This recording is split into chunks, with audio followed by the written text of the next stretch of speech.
Bulletin के आगाज में आपको बताएं, सदर मुमलिकत डॉक्टर आरिफ अलवी की जानिब से वजीर आजम और चीफ जस्टिस को अलग अलग खतूत लिखे गए। सदर मुमलिकत ने खत में मुराद सईद की शिकायत के अजाले का कहा। सदर मुमलिकत ने वजीर आजम शहबाज शरीफ और चीफ जस्टिस के नाम खतूत में मुराद सईद की जानिब से लगाए गए इल्जामात का हवाला दिया। मुराद सईद ने इल्जाम लगाया कि मस्जिद नबवी मदीना शरीफ में पेश आने वाले वाक़े पर उनके खिलाफ जाली, बोगस, गैर संजीदा FIR दर्ज की गई। मुराद सईद ने इल्जाम लगाया कि मुराद सईद के पाकिस्तान में होने के बावजूद उनके खिलाफ पूरे पाकिस्तान में एक ही इल्जाम के तहत मुतादिद FIR दर्ज की गई हैं। मुराद सईद ने मालाकंड में अमन अमान की बिगड़ती हुई सूरत हाल का मामला उठाया। मुराद सईद ने इल्जाम लगाया कि मामला उठाने पर संगीन नताइज की धमकियां दी गईं। ये भी कहा कि इस्लामाबाद पुलिस उनकी FIR दर्ज नहीं कर रही है। सदर मुमलिकत डॉक्टर आरिफ अलवी की जानिब से वजीर आजम और चीफ जस्टिस को अलग अलग खतूत लिखे गए हैं। सदर मुमलिकत ने खत में मुराद सईद की शिकायत के इजाले का कहा। सदर मुमलिकत ने वजीर आजम शहबाज शरीफ और चीफ जस्टिस के नाम खतूत में मुराद सईद की जानिब से लगाए गए इल्जामात का हवाला दिया। मुराद सईद ने इल्ज़ाम लगाया कि मस्जिद नबवी मदीना शरीफ में पेश आने वाले वाक़े पर उनके खिलाफ जाली, बोगस, गैर संजीदा FIR दर्ज की गई। मुराद सईद ने इल्ज़ाम लगाया कि मुराद सईद के पाकिस्तान में होने के बावजूद उनके खिलाफ पूरे पाकिस्तान में एक ही इल्ज़ाम के तहत मुतादिद FIR दर्ज की गई। और अभी आपको खबर दें, PTI रहनुमा शहबाज गिल सर्विसेज अस्पताल लाहौर से गायब हो गए हैं। शहबाज गिल के अस्पताल से गायब होने की रिपोर्ट अस्पताल के MS को जमा करा दी गई। शहबाज गिल अस्पताल के अमले को बताए बगैर वार्ड से गायब हो गए हैं। यह भी बताया जा रहा है कि शहबाज गिल अपनी फाइल और मेडिकल रिकॉर्ड भी साथ ले गए हैं। डॉक्टर्स मुआयना करने गए तो शहबाज गिल वार्ड में मौजूद नहीं थे। गार्ड्स के मुताबिक शहबाज गिल को रात गए अस्पताल से कोई लेने आया था। शहबाज गिल खांसी, सांस में दुश्वारी पर 7 दिसंबर को अस्पताल में दाखिल हुए थे। PTI रहनुमा शहबाज गिल सर्विसेज अस्पताल से गायब हो गए हैं। शहबाज गिल अस्पताल अमले को बगैर बताए वार्ड से ही गायब हो गए हैं। आगे बढ़ते हुए आपको ये बताएं कि परवेज़ इलाही के सितारे अब भी गर्दिश में हैं। लाहौर हाई कोर्ट से उनको रिलीफ मिल गया है, लेकिन मामला अब सुप्रीम कोर्ट में जाएगा क्योंकि वफाकी वज़रा ने मुतालबात और ऐलानात कर दिए हैं। साद रफीक, तारिक बशीर चीमा के हमरा प्रेस कॉन्फ्रेंस में राना सनाउल्लाह ने कहा कि परवेज़ इलाही से मुतालिक अदालती फैसले में सुकम है। पंजाब की सियासी सूरत हाल पर अदालत आलिया और अदालत उज़्मा नजरसानी करके अस खुद नोटिस लें और सूबे को करप्शन और तबाही से बचाएं। स्टे ऑर्डर पर इख्तियारात देना अवाम के साथ जुल्म है। वफाकी वजीर का मजीद कहना था कि असम्बलियाँ किसी की घटिया सियासत की नज़र नहीं की जा सकती। अगर आपके पास नंबर पूरे हैं तो एतमाद का वोट ले लें, मामला खत्म हो जाएगा। काफ लीग के रहनुमा और वफाकी वजीर तारिक बशीर चीमा ने भी परवेज़ इलाही से मुतालिक फैसले पर एतराज़ कर दिया।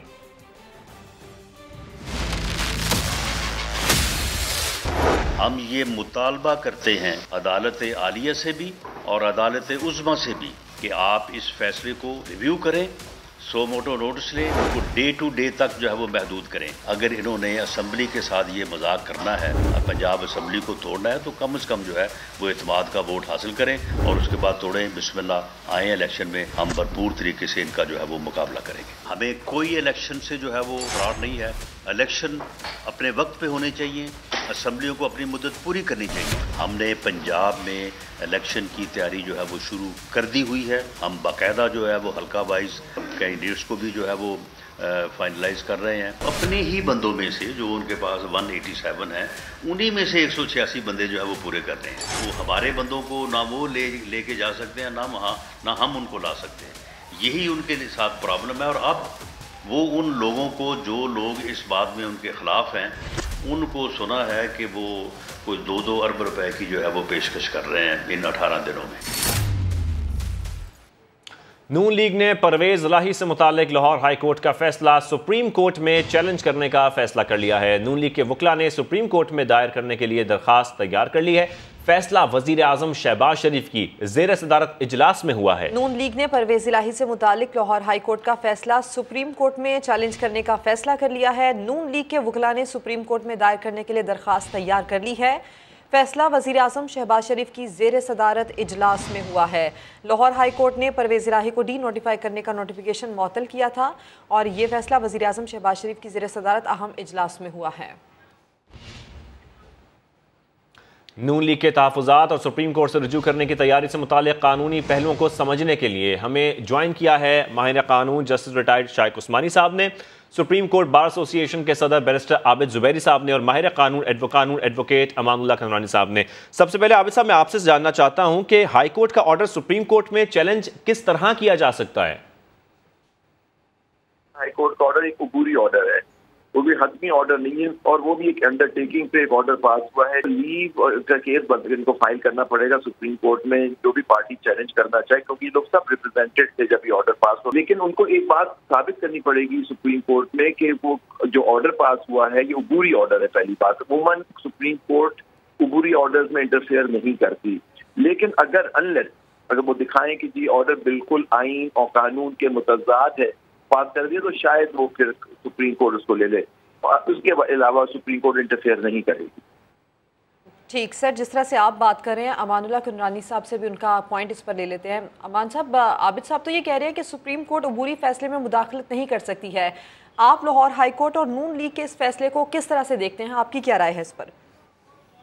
रिलीफ होता है आलमी चीज के लिए, इन्होंने तो फुल दे दिया उसको रिलीफ, उसको हर तरह से बहाल कर दिया, गवर्नर कानून को सस्पेंड कर दिया।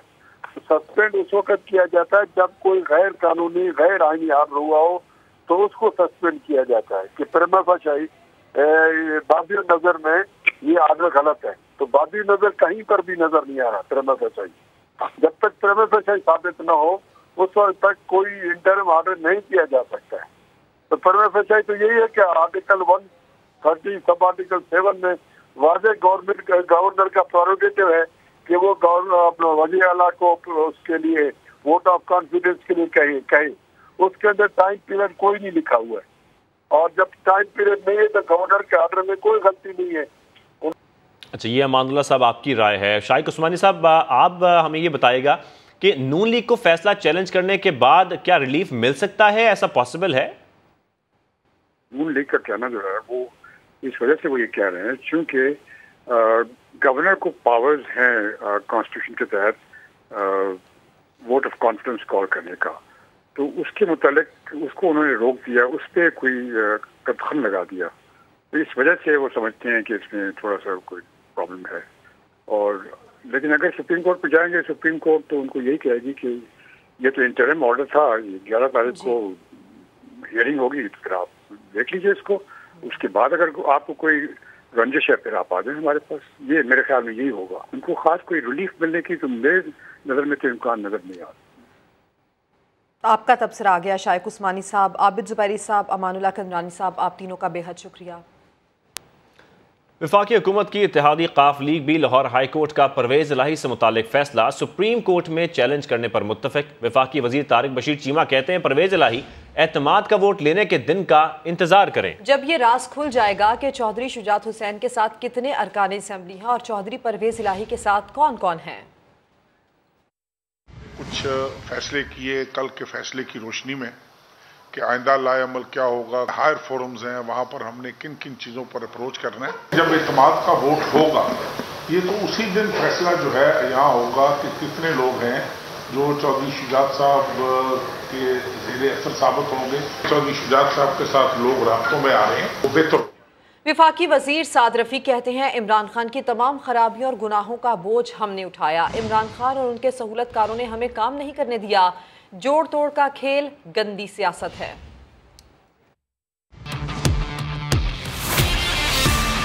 इम्कान मौजूद है कि हम इस फैसले को कानूनी फोरम पर चैलेंज करें। इन 18 दिनों में हॉर्स ट्रेडिंग का खदशा मौजूद है। जो जोड़ तोड़ की सियासत शुरू हो गई है ये हमने नहीं की है, ये इमरान खान साहब ने की है। ये जो पंजाब में कैसे इजाजत दी जा सकती है एक साहब को जो माइनॉरिटी में चले गए हैं कि वो आइन पर अमल दरामद न करें। ये जो खेल शुरू हुआ है जोड़ तोड़ का, ये अच्छा खेल नहीं है, ये डर्टी पॉलिटिक्स है। हम इसके अंदर नहीं जाना चाहते। जब अदारों ने कह दिया कि हम एक पॉलिटिकल हैं, पॉलिटिशियंस को ये फैसला खुद करना है। आप असेंबली को चलने दें। आप 4 हुकूमतें चला रहे थे, अभी भी अगर परवेज इलाही साहब की हुकूमत नहीं रहती 3 हुकूमतें आपके पास हैं। 9-10 महीने के बाद इलेक्शन है, आपको जल्दी किस बात की है? आप क्यों डर्टी गेम करते हैं और मजबूर करते हैं कि आपको रिस्पॉन्ड किया? अब अगर वो असेंबली तोड़वाने की कोशिश करेंगे, उसको डिफेंड करना हमारी जिम्मेदारी है। लोगों को पता रहना चाहिए कि एक आदमी है जो फितना है और उसके साथी और उसके सहूलतकार वो चाहते हैं कि पाकिस्तान आगे ना बढ़े, पाकिस्तान ना चले। वो हैं जो जमहूरी निज़ाम को नुकसान पहुंचाते हैं, बार बार जमहूरी निज़ाम पर हमले करते हैं। पाकिस्तान में कोई अपोजिशन का वजूद नहीं है, सब हुकूमत में है। आप अपना अपना काम के लिए डिलीवर करें, लोगों के दुख दर्द जो उनका मुदावा करें। आपने आपस में धमा चौकड़ी शुरू कर दी है। इमरान खान ने आम इंतखाबात मार्च अप्रैल में होने की पेशगोई कर दी। काफ लीग से इत्तेहाद का इंदिया भी दे दिया। लाहौर से कज़ाफी बट की रिपोर्ट में देखिए। इमरान खान को मार्च अप्रैल में इंतखाबात नजर आने लगे। चेयरमैन पीटीआई ने पेशगोई की है कि जनरल इलेक्शन 3 से 4 माह में हो जाएंगे। इस्तीफों की तस्दीक के लिए पीर को स्पीकर कौमी असेंबली के सामने पेश होने का ऐलान भी कर दिया।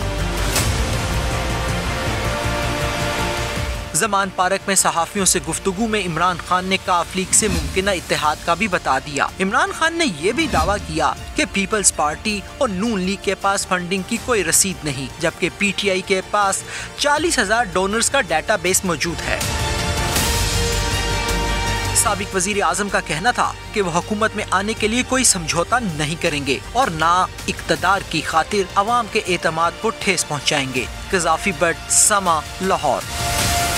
और विफाकी वजीर बराए मनसूबाबंदी एहसन इकबाल कहते हैं कि अदालत ने अबूरी ऑर्डर दिया और पंजाब हुकूमत को मोहलत दी। अब अगर पंजाब हुकूमत अमल नहीं करती तो अदालत गवर्नर के पास नोटिस पर अमल दरामद करवाएगी। इमरान खान पाकिस्तान की मईशत को तबाह करके गए और कोर्ट के फैसले को 7 माह फुटबॉल की तरह रोंदा। पंजाब के अंदर सुप्रीम कोर्ट ने बल्दियाती इदारों को बहाल किया। 7 महीने तक सुप्रीम कोर्ट के उस फैसले के साथ फुटबॉल खेला गया। खुद इमरान खान साहब फैसला करके गए हैं कि अगला इलेक्शन नई मरदमशुमारी के तहत होना चाहिए। इस वक्त मुआशी सूरत हाल है, ये वो है कि जिसकी फंडामेंटल्स को इमरान खान साहब नेस्त व नाबूद कर गए हैं। पंजाब हुकूमत अपना एतमाद का वोट लेकर ये साबित नहीं करती कि उसके पास अक्सरियत है, तो फिर यकीनन अदालत गवर्नर के उस ऑर्डर को रिस्टोर करने पर ज़रूर गौर करेगी। इलेक्शन में पंजाब के अवाम ने PMLN को मैंडेट दिया, लेकिन उस मैंडेट को चुराया गया और उसको मसनूई तरीके से PTI के सुपुर्द किया गया। सुप्रीम कोर्ट की जिम्मेदारी है कि वो उस रिव्यू पटिशन का फ़ैसला करे जिसके अंदर के अदम एतमाद की प्रोविज़न है, उसे साकत किया गया है। इस वक्त इंतशार की नहीं, इस्तेकाम की ज़रूरत है ताकि हम जो इस वक्त मुआशी और सिक्योरिटी चैलेंजेस हैं उनका सामना कर सकें। और वज़ीर आज़म के मुआवन खुसूसी फैसल करीम कुंडी का कहना है कि वज़ीर आला पंजाब को एतमाद का वोट लेने से भागने नहीं देंगे। इमरान खान के मुतालिक सर्टिफाइड सबूत मौजूद हैं। पार्टी अखलाकियात के बायस पेश नहीं किए। खैबर पख्तूनख्वा की नाअहल हुकूमत ने मुल्क को दहशत गर्दी के दौर में वापस पहुँचा दिया। उन्होंने मज़ीद क्या कहा, आपको भी सुनवाते हैं। आज इस नालायक और नाअहल हुकूमत ने खैबर पख्तूनख्वा में उस जगह पर ला खड़ा किया जहाँ पर हम पहले थे। अफसोस की बात है कि जो हेलीकॉप्टर इमरान खान के लिए हर वक्त मुयसर होता है, हमारे उन मुजाहिदों के लिए नहीं था जब उनको वजीरिस्तान से या बनू से हमें अपने जख्मियों को ट्रांसपोर्ट करना पड़ा। खैबर पख्तूनख्वा असम्बली में कोई इत्तेहादी वज़ीर आला नहीं है जो आपकी बात नहीं मानेगा। आपकी सूबे में जहाँ पर हुकूमत थी पंजाब में, वहाँ का SHO आपकी बात नहीं मान रहा था। खैबर पख्तूनख्वा का वज़ीर आला भी आपकी बात नहीं मान रहा। हमारे पास तो आपके सर्टिफाइड सबूत है, लेकिन हम उन पर डिस्कशन नहीं करते। हमें अपनी पार्टी की लीडरशिप ने मना किया, वो हमारी अखलाकियात हमें इजाज़त नहीं देती कि हम उसके ऊपर डिबेट करें। पंजाब में अगर वजीर आला साहब के पास अपने मेंबरान पूरे होते तो फौरन ही आके एतमाद का वोट ले लेते। उनको भी पता है कि मेरे पास मेंबरान नहीं होते, एतमाद का वोट लेने से जो है वो भाग रहे थे। नौडेरो में जो शहीदों का जो कब्रिस्तान है, उसकी जो पहली वहाँ पर कब्र थी वो सुप्रीम कोर्ट के एक अदालती कत्ल की तरह। हमें अदालतों पे बहुत से एतराज़ात भी, लेकिन हमने अदालतों के फैसले तस्लीम किए। और अब आपको ये बताएं कि आज़म स्वाति अपने कहे से मुकर गए। अहम और हसास ओहदों पर मौजूद शख्सियात के खिलाफ की गई ट्वीट से लाताल्लुकी का इजहार कर दिया। इस्लामाबाद हाई कोर्ट से जमानत की दरखास्त भी कर दी। सुहेल रशीद रिपोर्ट करेंगे। मुतनाज़ा ट्वीट्स केस में अहम पेशरफ्त। आज़म स्वाति ने पहली बार अपने तस्दीकशुदा ट्विटर अकाउंट से की गई ट्वीट से ही लाताल्लुकी जाहिर कर दी। इस्लामाबाद हाई कोर्ट में दायर दरखास्त में कह दिया मुबैना ट्वीट्स तो उन्होंने पोस्ट ही नहीं की थी। बाबर रवान के जरिए दायर दरखास्त जमानत में आजम स्वाति ने मौकफ अपनाया है कि उन पर जो इल्जाम लगाया गया उससे उनका ताल्लुक साबित नहीं हुआ। प्रोसिक्यूशन के पास उनके खिलाफ कोई शवाहिद मौजूद नहीं है, लिहाजा उन्हें जमानत पर रिहा किया जाए। आजम स्वाति की जानिब से इससे पहले कभी भी अपनी ट्वीट से इनकार नहीं किया गया। इसी बुनियाद पर स्पेशल जज सेंट्रल आजम खान ने उनकी दरखास्त जमानत मुस्तरद कर दी थी। सोहेल रशीद, समा, इस्लामाबाद। कलअदम तहरीक तालिबान पाकिस्तान की एक बार फिर रियासती रिट को चैलेंज करने की कोशिश कामयाब। बनू ऑपरेशन ने दहशतगर्दों के हौसले पस्त कर दिए। ऑपरेशन के बाद army chief general Asim Munir का वजीरिस्तान और SSG हेडक्वार्टर्स का दौरा भी अहमियत का हामिल। दहशतगर्दों को मजबूत पैगाम दिया गया। इस्लामाबाद से सुमेरा खान की रिपोर्ट। कामयाब बनू ऑपरेशन ने दहशतगर्दों के अज़ाइम को खाक में मिला दिया। सिक्योरिटी फोर्सेस के हाथों दहशतगर्दों की बड़ी तादाद हलाक। कलअदम तहरीक तालिबान पाकिस्तान का बड़ा नुकसान। इंतहाई सब्र आजमा ऑपरेशन बेहतरीन पेशा वराना तरीके से मुकम्मल किया गया। पाक फौज ने पेचीदा सूरत हाल समेत किसी फैक्टर का कोई प्रेशर न लिया। पाक फौज के सिपाहसालार के कामयाब ऑपरेशन के बाद SSG हेडक्वार्टर्स और वजीरिस्तान का दौरा। दहशतगर्दों को दो टोक पैगाम गया। जनरल आसिम मुनीर ने वाजे कर दिया कि लड़ाई को दहशतगर्दों के गढ़ तक ले जाएंगे और दहशतगर्दी के गठजोड़ को तोड़ेंगे। आर्मी चीफ ने बनू ऑपरेशन के हीरो SSG कमांडर्स को माथे का झूमर करार दिया। सिपाहसालार के अज़्म से वाज़े हो गया कि बनू ऑपरेशन दहशतगर्दों के खिलाफ आखिरी लड़ाई का नुक्ता आगाज साबित होगा और इस मार्के को कामयाब तरीन ऑपरेशंस में शामिल किया जाएगा।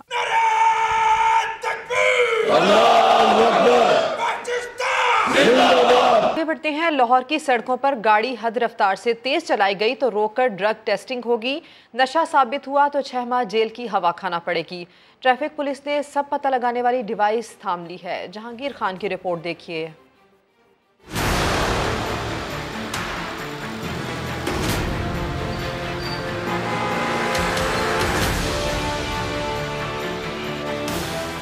हद रफ्तार 40 से 60 किलोमीटर फी घंटा के दरमियान रहे। मॉडल रोड्स पर स्पीड गन्स नस्ब।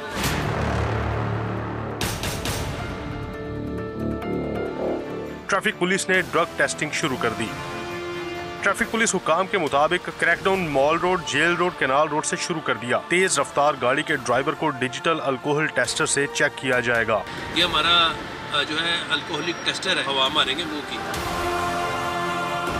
ये इंस्ट्रूमेंट जो है ये हम जो बंदा भी अंडर इन्फ्लुएंस होगा, किसी किस्म का भी उसने नशा किया होगा तो वो इसके ऊपर डिटेक्ट हो जाएगा। मोटर व्हीकल लॉ के तहत उसको जो सज़ा है और FIR है वो होगी। हुक्काम के मुताबिक नशे के दौरान ड्राइविंग साबित हुई तो मोटर व्हीकल ऑर्डिनेंस के तहत कानूनी कार्रवाई होगी। तेज रफ्तारी के खिलाफ ट्रैफिक पुलिस के इकदाम को शहरी हादसात से बचाव के लिए मौसर इकदाम करार देते हैं। इससे हादसात होते हैं and that is a very good protect और ये हमारे तमाम शोबों में ऐसे रूल्स एंड रेगुलेशन होने चाहिए, उनका फॉलो अप होना चाहिए। हुक्काम का कहना है कि डिजिटल अल्कोहल टेस्टर का दायरा जल्द तमाम सेक्टर्स में बढ़ा दिया जाएगा। कैमरामैन अहमद रजा के साथ जहांगीर खान, समा, लाहौर। पंजाब हुकूमत ने रवां बरस 100% महंगे स्टंट्स और कार्डियक आलात खरीदने का फैसला किया है। अब दिल की आलात की खरीदारी डॉलर्स में होगी। तफसील जानिए दानियाल उमर की रिपोर्ट में।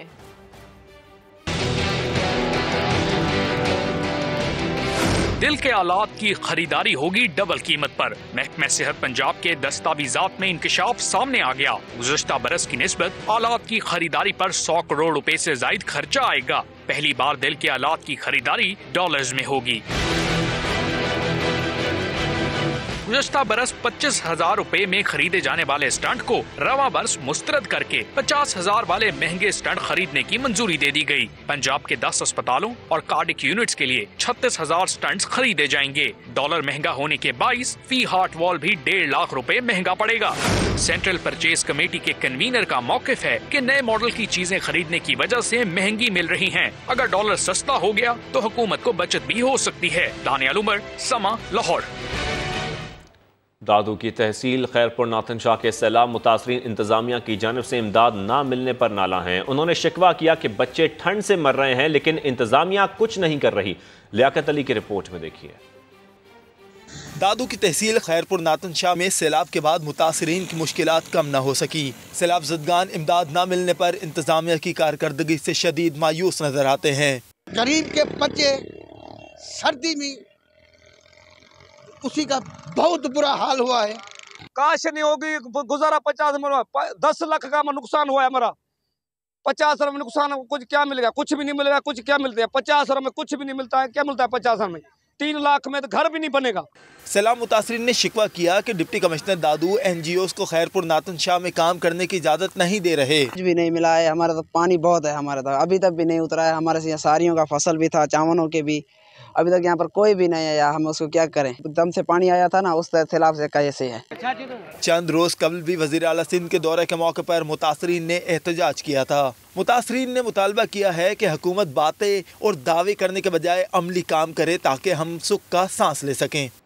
और अब आपको ये बताते हैं कि बोर होना आपकी सेहत के लिए किस तरह से मुफीद है। माहिरीन के मुताबिक जिस तरह नींद हमारे दिमाग के लिए ज़रूरी है, बिल्कुल उसी तरह बोरियत की कैफियत भी दिमाग की सेहत के लिए लाजमी है। मज़ीद जानिए आयशा अता की रिपोर्ट में। क्या आप बोर हो रहे हैं? हाँ हाँ हाँ। अरे घबराइए नहीं, ये तो फायदेमंद है। एक तहकीक के मुताबिक बोरियत तख्लीकी सलाहियतों को बढ़ाती है और दिमाग के लिए भी फायदेमंद साबित होती है। इस बात में कितनी सच्चाई है, आइए जानने की कोशिश करते हैं। कुछ अफराद फुर्सत के लम्हात में सोशल मीडिया को बोरियत का साथी करार देते हैं। बोर हो रहा तो फ़ोन वगैरह यूज़ कर रहा था, यहाँ पर सोशल मीडिया इंस्टा वगैरह स्टोरीज वगैरह डाल रहा था, तो इसलिए फिर यहाँ पर बैठा हुआ था। एक्टिविटी क्या, कुछ भी नहीं, गेम वगैरह खेल लेते हैं। तो कुछ बोरियत के लम्हात में कामयाब बिजनेस की तरफ कदम बढ़ाते हैं। बोरियत जो है वो आपको एक अपॉर्चुनिटी देती है कि अब आप कोई नई चीज़ सोचें जो आपको प्लेजर दे सके, जो आपको एक्साइटमेंट दे सके, जो आपकी लाइफ में एक बेहतरी लेके आ सके। सो बोरियत can be taken as positive, मगर यूजुअली इसका कॉन्सेप्ट नेगेटिविटी के तौर पे लिया जाता है, मगर ये क्रिएटिविटी को ज़रूर इन्हेंस करती है। कोरोना में कारोबारी जिंदगी मुतासिर हुई तो लाहौर के रिहायशी इनाम इलाही घर बैठे ही अपनी तख्लीकी सलाहियतों से ट्रक आर्टिस्ट बन गए। फारिग टाइम में अगर आप कुछ सोचते हैं और पॉजिटिव सोचते हैं तो उसको अगर आप मेहनत से दिल लगा कर काम करते हैं तो एक वक्त आता है कि अपनी मेहनत से आप वो मुकाम हासिल कर सकते हैं। कहीं सकाफत की अक्कास लालटेन तो कहीं जूतों पर शोख रंगों का इम्तिजाज और ट्रक आर्ट से बने ये फन पारे इनाम की फारिग औकात में तख्लीकी सलाहियत का सबूत है। तख्लीकी सलाहियतों को उभारने के लिए बोरियत के लम्हात में सोचना न सिर्फ दिमागी सेहत के लिए फायदेमंद साबित होता है बल्कि आपको भी एक बेहतरीन आर्टिस्ट बना सकता है। कैमरामैन अहमद रजा के साथ आयशा अता, समा, लाहौर। और अब आपको बताएं, फास्ट बॉलर हारिस रऊफ दुल्हा बन गए। निकाह की तकरीब में साबिक कप्तान शाहिद आफरीदी, शाहीन शाह आफरीदी, आकिब जावेद और लाहौर कलंदर्स की मैनेजमेंट भी शरीक थी।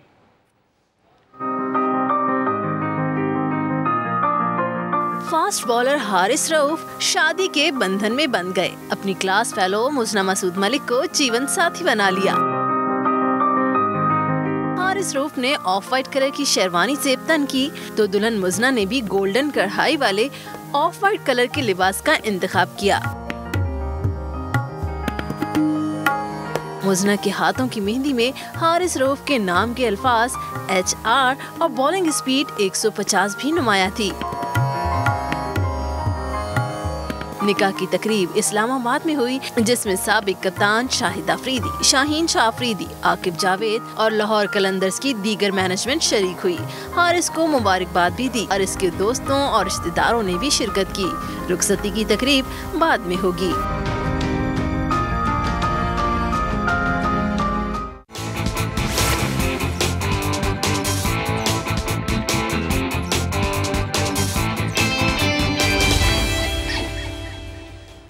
पाकिस्तान क्रिकेट बोर्ड ने अबूरी सिलेक्शन कमेटी का ऐलान कर दिया। साबिक कप्तान और डायरेक्टर स्पोर्ट्स समा शाहिद आफरीदी को चीफ सिलेक्टर मुकर्रर कर दिया गया। 4 रुकनी अबूरी सिलेक्शन कमेटी में शाहिद आफरीदी के अलावा साबिक क्रिकेटर अब्दुल रज़ाक, राव इफ्तिखार अंजुम और हारून रशीद शामिल हैं, जो न्यूजीलैंड के खिलाफ वनडे सीरीज के लिए टीम का ऐलान करेंगे। वनडे मैचेस 10, 12 और 14 जनवरी को शेड्यूल्ड हैं। क्रिकेट कमेटी के चेयरमैन नजम सेठी का कहना है शाहिद आफरीदी का 20 साल का तजुर्बा है। उन्होंने करियर में जारहाना क्रिकेट खेली। वो नौजवानों को सपोर्ट करते हैं। वो बिला खौफ बहादुराना फैसले करेंगे। और आपको बताएं, क्रिसमस ट्री और सेंटा क्लॉज के बगैर क्रिसमस का त्यौहार अधूरा समझा जाता है। पाकिस्तान में भी मसीही क्रिसमस ट्री शौक से सजाते हैं, जबकि सेंटा क्लॉज बड़ों और बच्चों का पसंदीदा किरदार है। क्रिसमस के इन दोनों अहम पहलुओं के मुतालिक कुछ मजीद बता रहे हैं असलम खोखर इस्लामाबाद से अपनी रिपोर्ट में।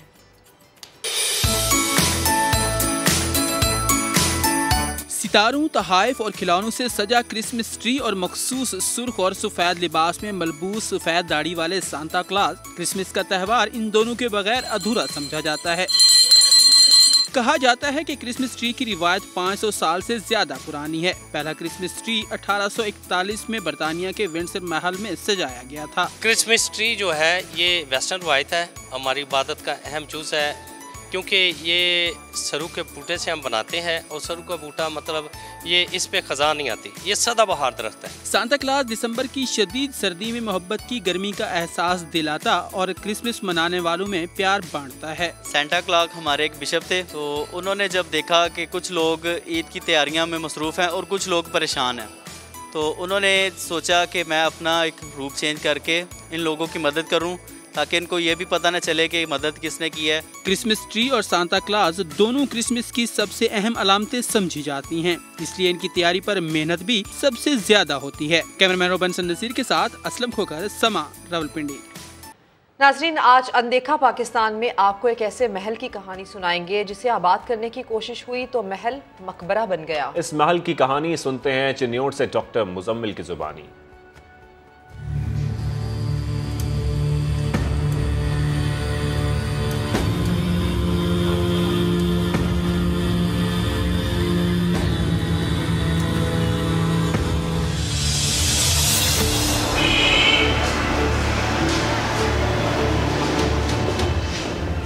लाशों का महल।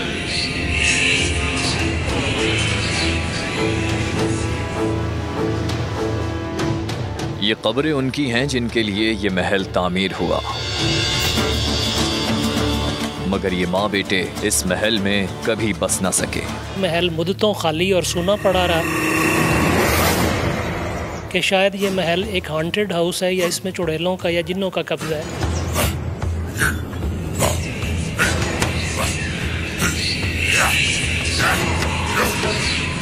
आखिर ये कैसा महल है, इसकी क्या कहानी है जहां शुरू होने से पहले खत्म जिंदगानी है। ये बात है 1922 की, जब मशहूर ताजिर शेख उमर हयात ने अपनी बीवी और बेटे के लिए महल की तामीर शुरू करवाई। महल की तामीर मुकम्मल होने को थी, मगर उससे पहले ताजिर शेख उमर हयात की जिंदगी मुकम्मल हो गई।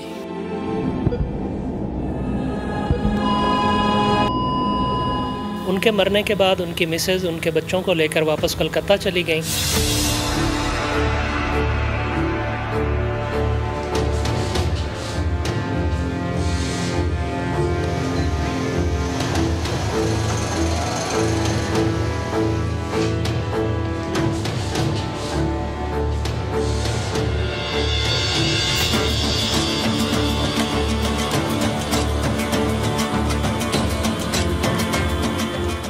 महल की तामीर मुकम्मल होने पर शेख उमर हयात की बीवी अपने बेटे की इसी महल में शादी के लिए चिन्योट वापस आ गई। अफसोस की बात यह है कि उसी सुहाग रात को गुलजार जो था वो दम घुटने की वजह से अपने बाथरूम में मुर्दा हालत में पाया गया। वालदा थी, उन्होंने गुलजार की कब्र इसी महल में बनाने का फ़ैसला किया और इस महल में अपनी कब्र अपनी आंखों के सामने रखते हुए 1 साल रोते धोते उन्होंने अपनी ज़िंदगी गुजारी और 1 साल के बाद फ़ातिमा का भी इंतकाल हो गया। आप देख रहे हैं कि मेरे अकब में 2 कब्रें इसी बात का नोहा किना है। एक कब्र गुलजार की है और दूसरी उसकी वालदा फ़ातिमा की कब्र है।